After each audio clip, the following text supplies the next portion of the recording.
We have Christian Mauri joining us. He's the founder of a company. You've got a company going. It's only been how long? 1 year. 1 year. And you've produced 5 of these beautiful volumes. It's been a mad rush, a lot of fun. Okay, let's find out from the start here. What is your background in doing this? What have you done to study to do this? So thanks, Jenny. It's the history of people. So I'm a recovering academic. My doctorate is in sociology, and I decided that there needs to be more people sharing stories so grandchildren can learn about their grandparents, and that wouldn't happen if I was writing academic texts. And I know so many talented artists, so many talented people around Fremantle and Perth, so I thought, why don't we get our talent together and make a business and see what we can do? Well, you know what? There is such an increased interest, I think, in people's hereditary these days about grandparents, great-grandparents, and going back even further. But a lot of people, even though a lot of companies make it easy for you to start to look, they don't go into it the depth that you have. You have got the most beautiful album as a result of work here for a particular family. Okay, let's start and find out what you do. A client rings you, and what happens? So the first thing that I do is I figure out who's going to be involved. Is it going to be an effort by the entire family, or is it just going to be the client by themselves? Because what I do is you, Jenny, would be a different person to your neighbour, as you would be to your mother, as you would be to your friends. So rather than just asking you, Jenny, tell me about your life, I say, well, who else can tell me about your life? And I get everybody involved for a multidimensional perspective. So I see if it's a community effort, and if it is, then I'm much more interested. So to start off with something like this, the information that you get from the person that would like this to be done would have to be very much in detail. Sometimes it needs to be in detail. The way that I say it is your memory is a library without a librarian. So people don't know what they remember. It takes lots of cups of tea. If you prefer wine, lots of glasses of wine, lots of afternoons with me, and we just discover what we can. And then I go away and I use my academic sociological skills to do the polishing. So, okay, as a client, they come to you and they give you information about themselves and their interpretation of themselves and their life so far. But the questions you would have to ask to give you this other information would have to be in depth. It can be. So, for example, the book that's just in front of you, gee, I wish people could see it. I love it so much. These 2 blokes, they described a man that used to be their boss when they were 20, and these guys are in their 70s now, and they described him as being mad. And I was like, well, if he was already old when you were in your 20s, he was probably in the war. So all I had to do was go to the Australian National Archive and find his records. And just by doing that, I found photos of the man, I found his poetry, I found explanations for some of his peculiar behaviour. So it's just knowing how to do a bit of detective work. Well, how interesting it must be for you to delve into other people's lives like that. Isn't that interesting that they commented on the fact that they worked for somebody and they thought he was mad, but he had a reason to be cranky? Exactly. Right? He was a bomber pilot in France. Oh, right. So you put all this other... What other information then do you go... I mean, you spent how long on this particular volume? That one has been a passion project. I'm the kind of person who... does work while I'm preparing dinner and then works harder when I'm eating dinner. So that's been a lot of work. I am getting quicker at it over time, but the main thing is not rushing people. It takes a long time for somebody to discover their own memories and articulate them. So I work at the client's time. Well, quite frankly, when you start delving into your past and your family, sometimes there are secrets. Yes. Have you come across quite a few secrets? Look at the photographs and everything you've got. Gorgeous, aren't they? Just beautiful. I wish we've got to stop saying that. But this size is like a huge photo album. Yes. The size of it, to try and describe it. It's a legacy piece that you can have facing. So the idea is people walk into the house, they see that, and they pick it up and they peruse through it. The whole idea is if you write a biography that nobody's going to read, it might as well be an apple nobody's going to eat. Yes, you make a lot of sense. And a lot of people have talked about the fact that our or our grandchildren even don't even know our lives. Yes. You know, I've shown my grandchildren in their 20s, you know, things that I've done or been involved with different people. Oh, really? You know, they get quite surprised. Were you that young once? Yeah, I was actually. So when you talk about, well, I mentioned the fact that a lot of family have things they don't ever talk about or pass down to other family members. Have you come across that? And then if you do find these things out, do you share them with the people that have requested you to? With permission from the family. There's something that I'll add to this, Jenny. It's really, this is one of my favourite things about family tales. Yeah. Rather than just being facts like this person had this job or they went to this school, it's insights from the family as well. So with one book I'm working on, one of their clients' daughters turned to me and said, do you know what I've always loved about my dad?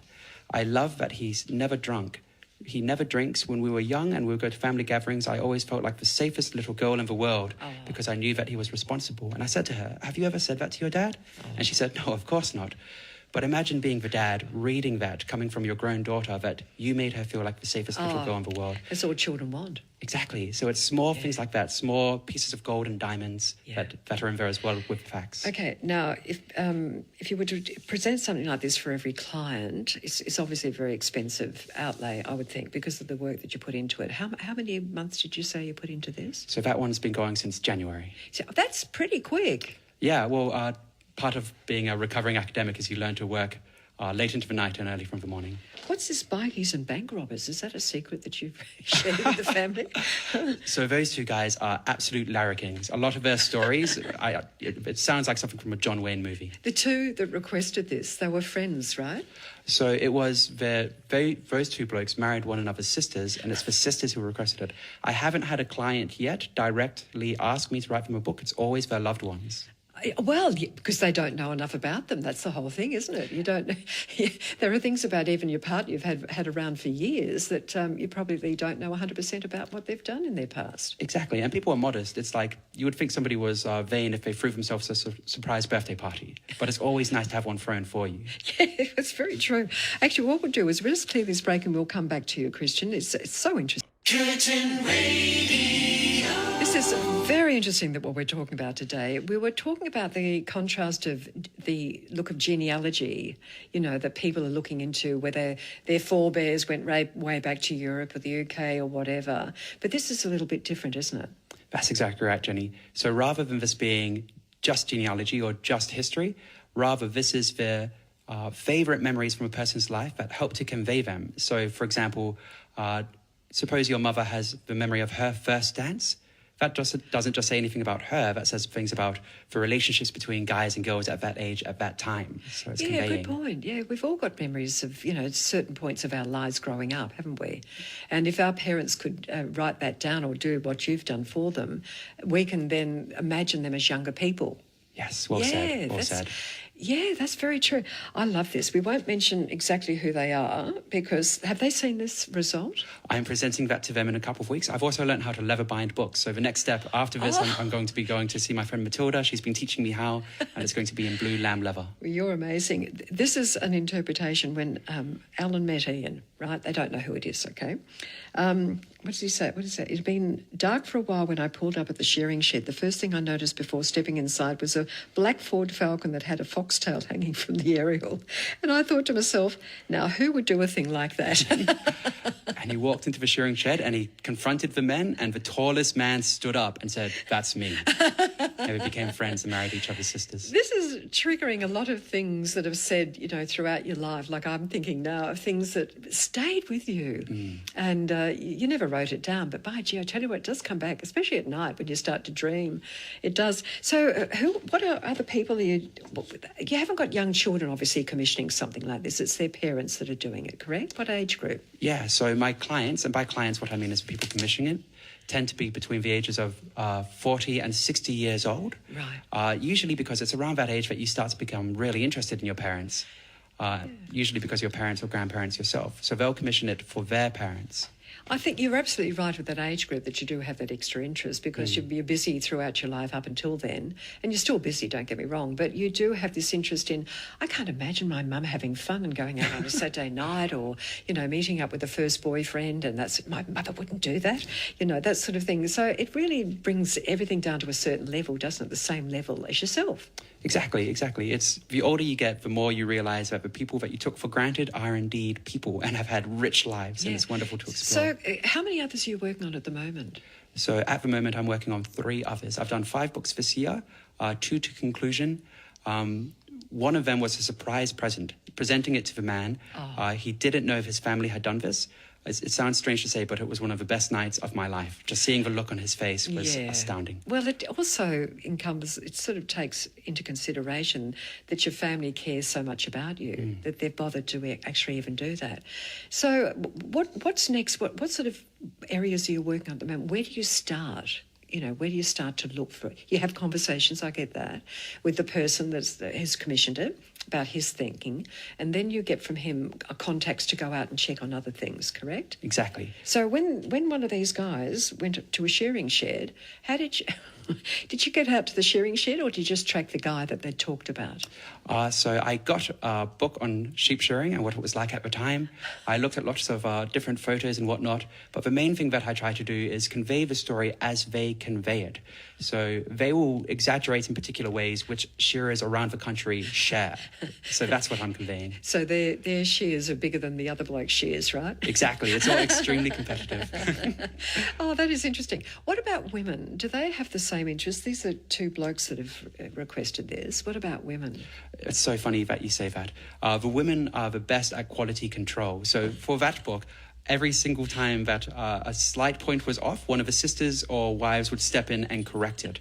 So I'm always extremely grateful when there is a woman there to correct. I have had one female client so far, and that's been fantastic. The main thing that I'm really, really interested in is not just whether or not they're a woman or a man, but also couples as well and families. So units is also fascinating to me. Well, this is something that's brand new. So we don't know what the repercussions are going to be down the track with younger people that find out about their grandparents and so on. I mean, even when, sadly, the passing of grandparents and parents, to be able to have this forever and pass it down and down and down and down, it's phenomenal, isn't it? Exactly. The other one that I'm working on at the moment is actually being distributed.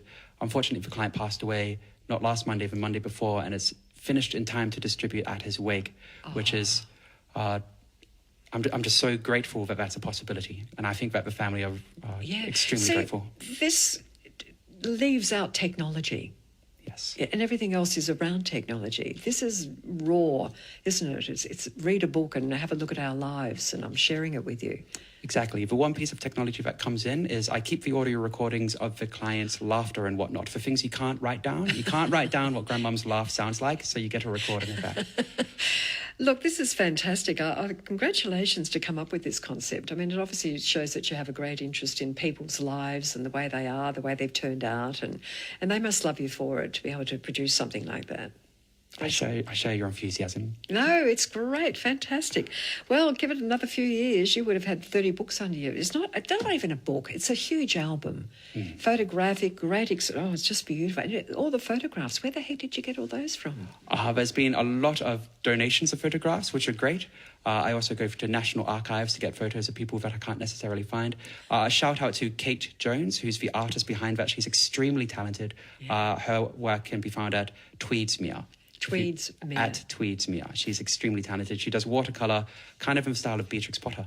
Oh wow, that is impressive. Thank you, Christian, very much indeed. Can I just tell people where to find me? Yeah, sure. So it's www.familytales.com.au. They'll find you, that's for sure. Thank you for coming in. Thank you so much. You.